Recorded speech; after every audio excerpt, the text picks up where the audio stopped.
প্রত্যেকটা দিন গুরুদেবের মন্দিরে দুগ্ধ দিতেন বাবা হরি বল। আমার রাধা গোবিন্দের সেবার জন্য বাবা হরি বল। তাই একদিন গুরুদেব ওই ভক্তকে ডেকে ডেকে বলছি, কিরে মা, তোর যদি প্রত্যেকটা দিন মন্দিরে আসতে বিলম্ব হয় হরি বল, তাহলে আমি সময় করে আমি আমার রাধা মাধবের সেবা আমি দিব কি করে? গুরুদেবের কথা শুনে ওই ভক্ত বলছে, বাবা আমি তো তাড়াতাড়ি করে মন্দিরে আসতে চাই, কিন্তু আমি তাড়াতাড়ি করে মন্দিরে আসতে পারি না। গুরুদেব বলছে, তাহলে মা তুই কেন তাড়াতাড়ি করে মন্দিরে আসতে পারিস না? বলছে, বাবা অনেক সময় নদীতে এসে মাঝি পাওয়া যায় না, খাওয়া পাওয়া যায় না, তাই তো আমি তাড়াতাড়ি করে আমি মন্দিরে আসতে পারি না। ওই ভক্তেরই কথা শুনে তখন গুরুদেব বলছে, তাহলে না একটা কাজ করতে পারিস না, তুই নদীতে এসে মাঝির জন্য আর বসে না থেকে, পেয়ারের জন্য আর বসে না থেকে, তুই বদনে আহা কৃষ্ণ প্রাণ কৃষ্ণ বলে তুই পায়ে হেঁটে নদী পার হয়ে আসবি। দেখুন বাবা, গুরুদেব তো কখনো মিথ্যা কথা বলে না হরি কথা। এই জানেন মা, সেই দিন থেকে ওই ভক্তের মন্দিরে আসতে আর বিলম্ব হয় না বাবা। তাই একদিনে গুরুদেব ওই গোপী মাকে ডেকে ডেকে বলছি, কিরে মা, আগে তোর মন্দিরে আসতে বিলম্ব হতো, এখন আর বিলম্ব হয় না, তুই সময় করে নদীতে বুঝি মাঝি পাস, সেবা পাস? গুরুদেবের কথা শুনে ওই ভক্ত বলছে, বাবা আমি নদীতে এসে মাঝির জন্য আর বসে থাকি না, পেয়ারের জন্য আর বসে থাকি না। এখন গুরুদেব বলছে, তাহলে মান তুই নদী পার হয়ে আসিস কি করে? বলছে, বাবা আমি বদলে হয় কৃষ্ণ প্রাণ কৃষ্ণ বলে আমি পায়ে হেঁটে নদী পার হয়ে আসি হৃদয়।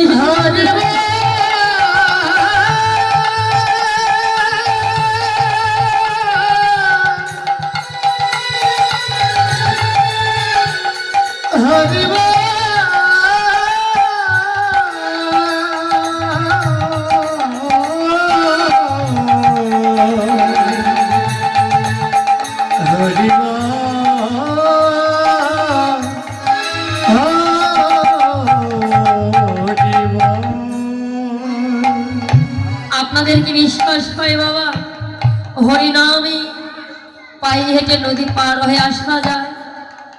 বিশ্বাস হয় মা? কথায় হয়, এই হরিনামে যদি আমাদের বিশ্বাস থাকতো, এই হরিনামে যদি আমাদের মতি থাকতো, এই হরিনামে যদি আমাদের ভক্তি থাকতো, তাহলে এই হরিনামের বাইরে কেন আমরা চলে যাব হরি বল? তবে দেখুন সত্যি এই হরিনামে আমাদের বিশ্বাস থাকে, ভক্তি থাকে, মতি থাকে বাবা। তবে কোন জায়গায় যখন আমরা এই সাধুগুরু বৈষ্ণবগণেরা বাজারে এসে থাকি বাবা, তখন এই হরিনামে আমাদের বিশ্বাস থাকে, এই হরিনামে আমাদের মতি থাকে, এই হরিনামে আমাদের ভক্তি থাকে। কিন্তু এই হরিনামের বাইরে যখন আমরা চলে যাই, হরিনামের বিশ্বাস থাকে না, এই হরিনামের ভক্তি থাকে না বাবা। কিন্তু সত্যি এই হরিনামের তরিতে যে ভক্ত একবার উঠেছে, তার আর ভগবান নদী পার হতে আর বিলম্ব হয় না।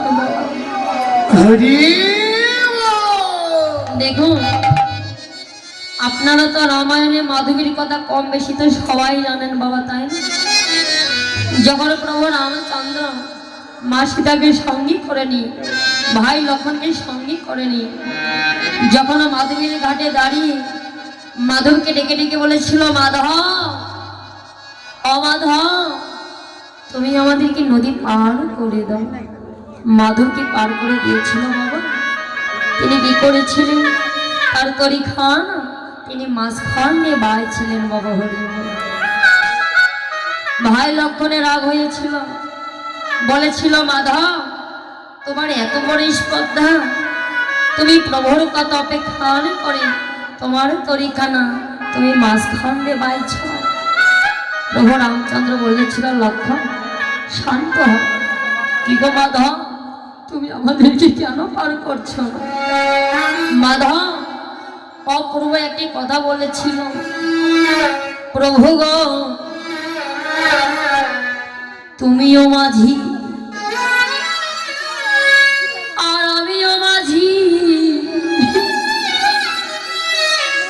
আর আমি হলাম এই জাগতিক জগতের নদী খেওয়া ঘাটের মাঝি। আর প্রভু গো তুমি হলে ওই ভব নদী খেওয়া ঘাটের মাঝি। এই লীলার দ্বারাই প্রভু আমি তোমায় জানাতে চাই,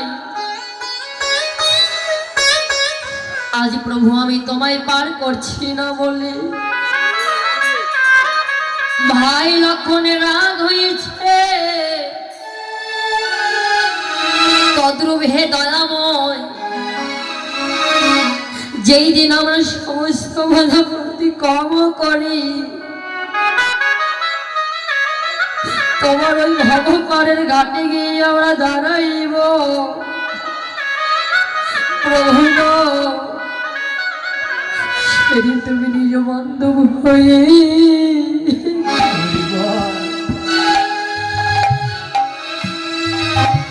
এও ভাগারে পার করে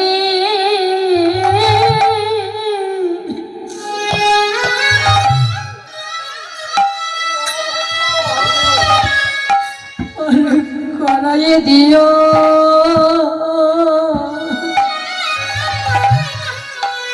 প্রভু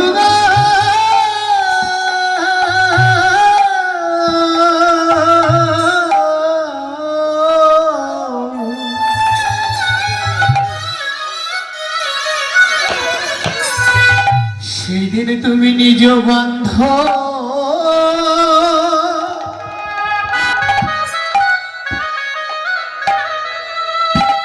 হরে বান্ধব হয়ে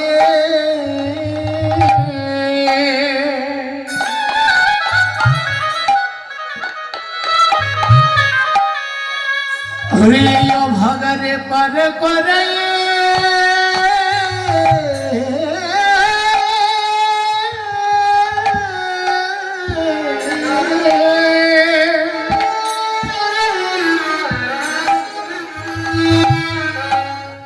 পার করাই দিও।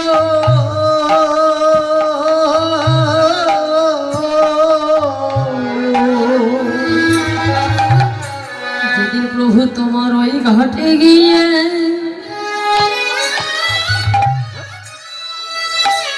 প্রভু তোমার ওই ঘাটে গিয়ে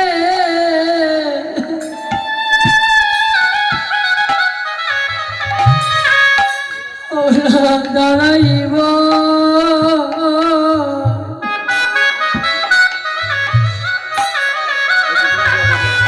সেদিন তুমি নিজ বন্ধ হয়ে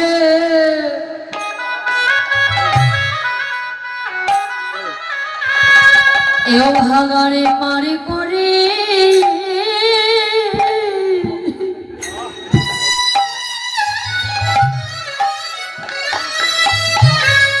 পার করাই দিও। সেদিন তোমার ঘাটে গিয়ে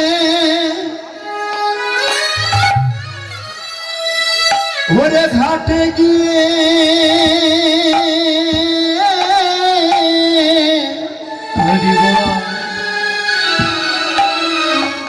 আমি দাঁড়াইব।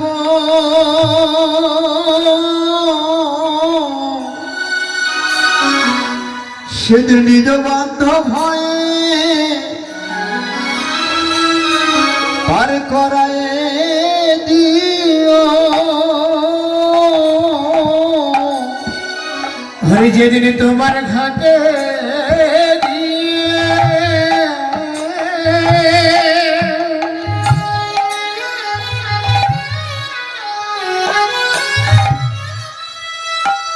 প্রভু গো তোমার ঘাটে গিয়ে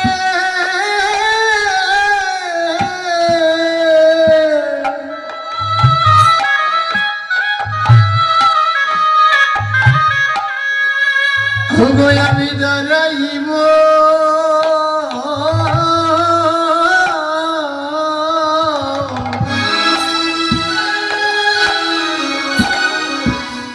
সেদিন তুমি নিজ বান্ধব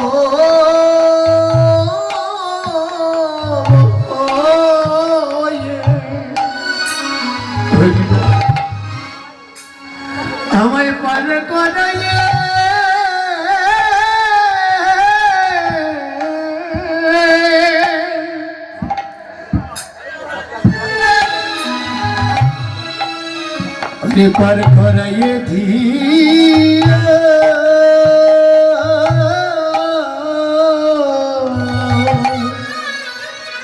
যেদিন হবে আমার আপনে বলিতে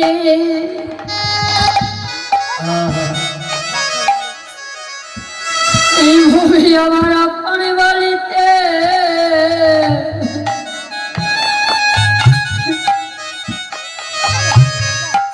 ওর আর কেউ রবে না।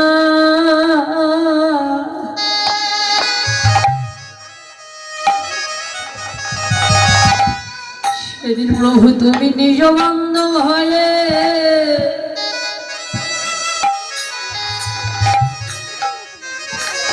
এও ভাগারে বাড়ি করি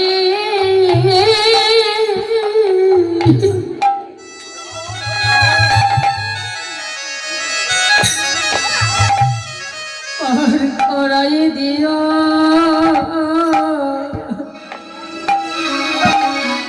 যেদিন আমার আপন বলতে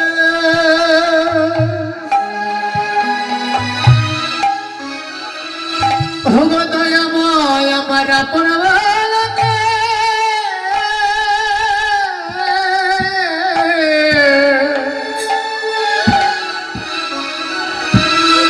আরে ভবে আর কেউ রবে না।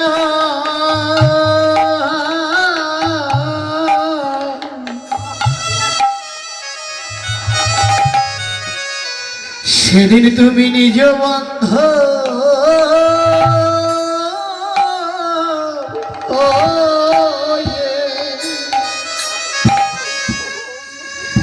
এই ভাগারে পার করাইয়ে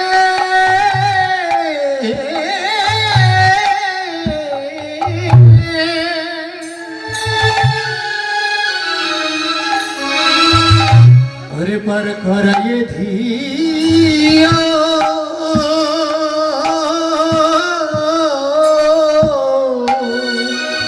সাধু গুরু বৈষ্ণব জন এই প্রাণ পাখি যাবার কালে তোমরা সবাই মিলে যত্ন করে আমার দুই কর্ণে কৃষ্ণ নাম দিও। ওরে আমি যেদিন যাব চলে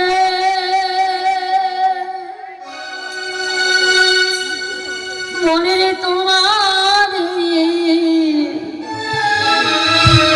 ছাড়িয়া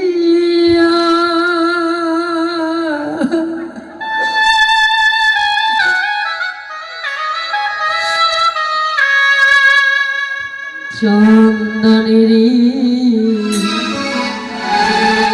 ওটা তোমরা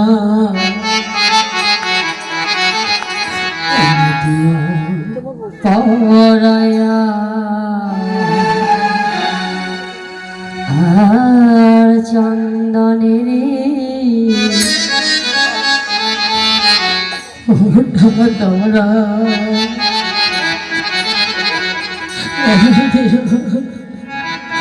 পরায়া। ওরে আমি যেদিন যাব চলে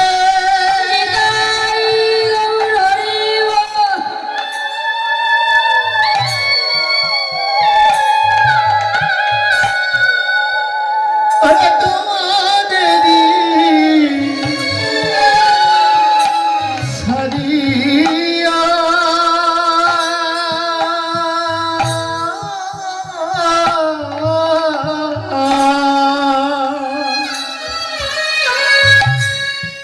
চন্দনেরই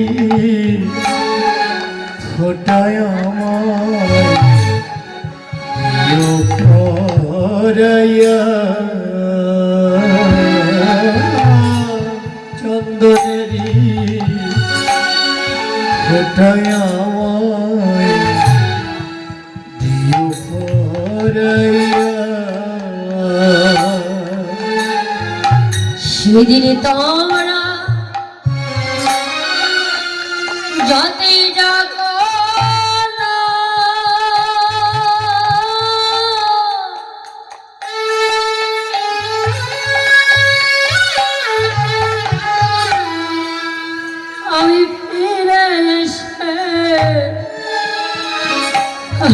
নদী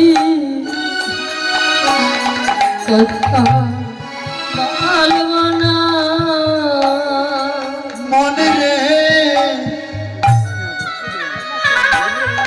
সেদিন তোমরা যতই ডাকো না, নিতাই গৌর হরি বল হরি বল।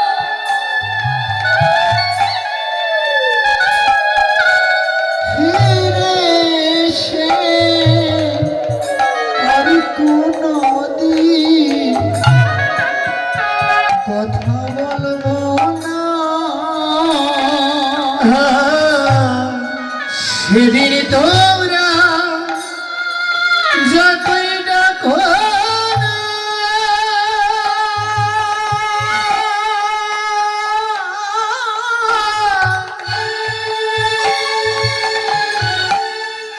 ফিরে এসে আর কোনদিন কথা বলবো না। সেদিন সঙ্গী ছুঁই তনবে করে সব কিছু তরাবে পরে, দেখিব নয়ান সাহিয়া চন্দনেরি ফোটায় আমায় দিও ভরাইয়া। চন্দনেরি ফোটায় আমায় দিও ভরাইয়া। স্ত্রী পুত্র সোনার গহনা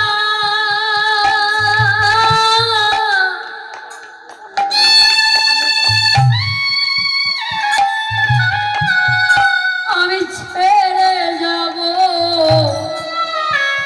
এই বন্ধু বান্ধব বিষয় বাসনা। মনে রে স্ত্রী পুত্র সোনার গহনা,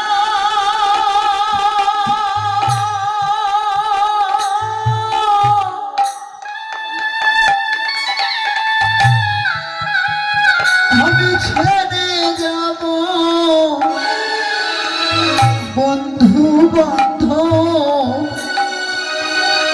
বিষয় বাসনা।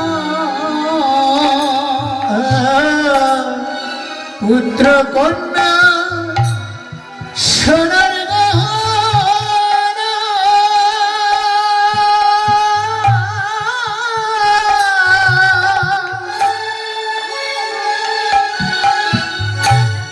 ছেড়ে যাব বন্ধু বান্ধব বিষয় বাসনা। সেদিন ঘর পা লঙ্ক ঘরে থইয়া লঙ্ক ঘরে থুয়া, আগব শ্মশান ঘাটে শুইয়া চন্দনেরি ঘটা তোরা পরায়া। চন্দনেরি ওটা তোমরা